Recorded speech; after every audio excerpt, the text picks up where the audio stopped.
સુરત શહેરમાં ગ્રીષ્મકાંડ જેવી ઘટના બને તે પહેલા જ આરોપીને ચોક બજાર પોલીસે દબોચી લીધો। સુરત શહેરના કતારગામ વિસ્તારમાં રહેતા મૂળ અમરોલી જિલ્લાના રહેવાસી રત્ન કલાકારની 22 વર્ષની પુત્રીની 1.5 વર્ષ અગાઉ ઇન્સ્ટાગ્રામ પર રત્ન કલાકાર જતીન કિશોર ગજેરા સાથે મિત્રતા થઈ।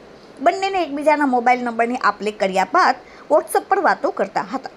તે દરમિયાન જતીનના કહેવાથી યુવતીએ પોતાના ફોટો મોકલ્યા, પરંતુ ત્યારબાદ યેન કેન પ્રકારે જતીન યુવતીનો પીછો કરી કડદગત કરતો હતો અને વરાછાના કામનાથ મહાદેવ મંદિર પાસે બોલાવી કોર્ટ મેરેજના ફોર્મ ઉપર સહી કરવાનું કહ્યું।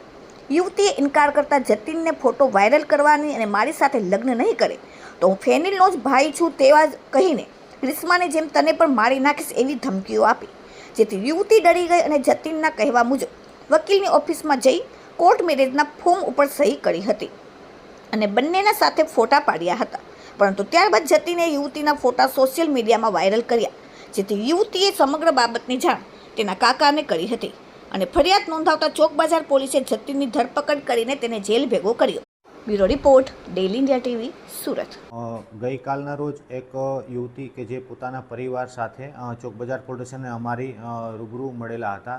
જે યુવતી પોતાની રડતા પોતાની આપવીતી કહેલી કે જે એક છોકરા મારફતે કે જેનું નામ જતીન ગજેરા છે, જેની સાથે સોશિયલ મીડિયા મારફતે તેની ઓળખાણ થઈ અને તેની સાથે સંબંધો હતા।